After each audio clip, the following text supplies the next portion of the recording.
Bill and Ben are tank engine twins. They work at the quarry with Timothy and Marion, and to some, they can be cheeky.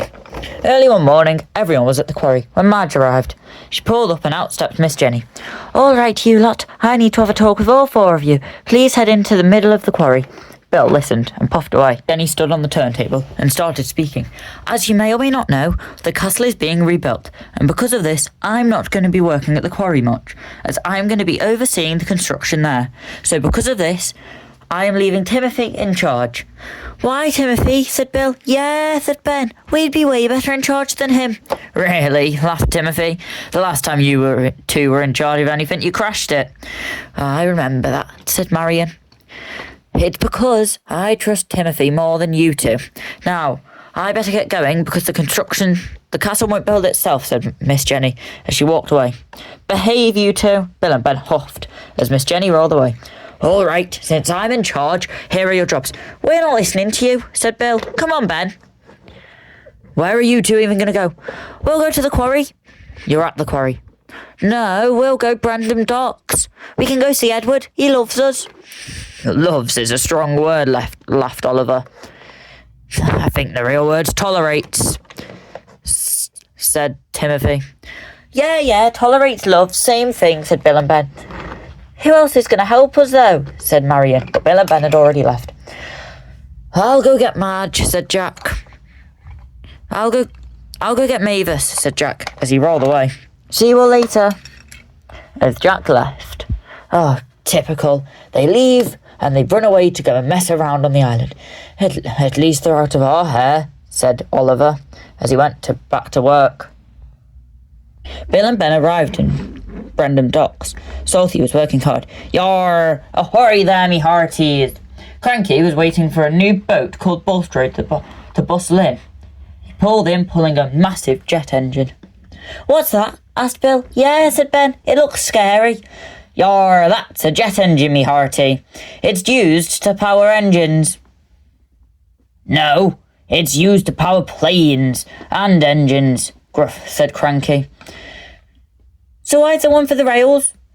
"Yar, it's do with a business expense," said Salty. Me hearty, I don't really understand why, but it's here now."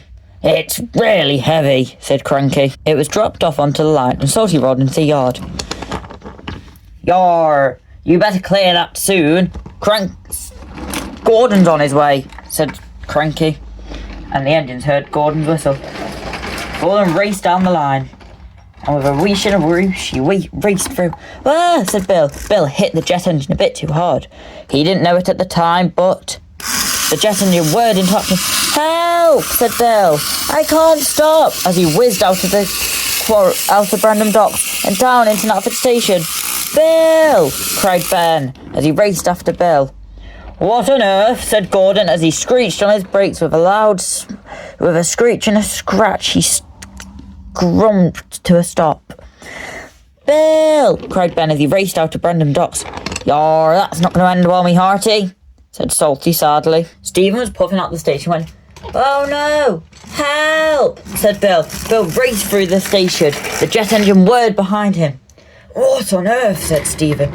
Edward got so shocked looking at Bill that he almost bumped into Spencer. "Oh! Edward, what was that for?" said Spencer. "Bill!" cried Ben.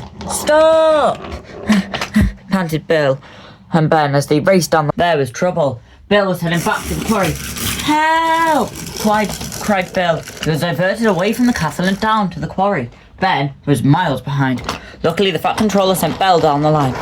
"Don't worry, Bill, I'll stop you," said Belle. "You lot have got to get out of here," said Butch.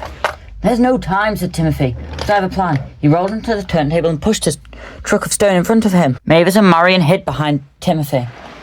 Butch raced out of the way as Bill rocked by. "Oh dear, I've got this," said Jack. Jack raced forward and quickly chucked some stone onto the line. The stone filled the tracks. Bill hit the stone with a bash. His wheels rode up the hill and he promptly rolled back down and toppled off the edge. "Oh, great," cried Bill. But it wasn't over. Ben was racing so fast that he didn't see He saw Bill and was diverted down the line, hit straight into the clay truck and bumped into Timothy. Timothy's back wheels crashed straight off the line. Timothy ended up under a ridge. "Oh, Ben," cried Timothy. "I'm stuck." "Sorry," said Bill. And Ben, panted Ben. He was exhausted. Just then they heard a beep of a horn. The Vat Controller arrived. "Bill and Ben, what on earth have you been doing?" As he stepped out of Winston and walked over, Bill was on his side, covered in a mound of dirt, and Ben sat on the switch. "We're sorry, sir. We didn't mean for this to happen," said Bill and Ben, panting. "Well, why did you even touch it? We were just trying to move it out the way, sir." Just then the engines heard a horn.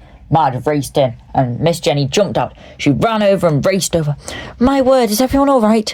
I'm so sorry I let this happen to Topham." "It's not your fault, Miss Jenny. It's Bill and Ben messing around, that's the problem." "Oh dear, what am I going to do? 2 engines are gone from my quarry." "I'll see if Mavis can stay for any longer, and I'll suppose I can see if I can find a new engine to help out. There's bound to be one that's spare." "Why don't you order one, sir?" asked Belle. "I remember seeing one." "Oh, where was it?" "Oh, I know," said Mavis. "I saw one on the mainland when I was getting repaired a few months ago. I think his name was Derek. He was in the works, but I think he'd do. You just have to go and find him." "I'll have a look into that, Mavis. Thank you. Right. Belle, clean this mess up. I better get going." So Belle and Sir Topham Hatt rolled away. Miss Jenny sighed. "What am I going to do with you two? This is terrible." Bill and Ben just looked down at their buffers. It was going to be a long few days.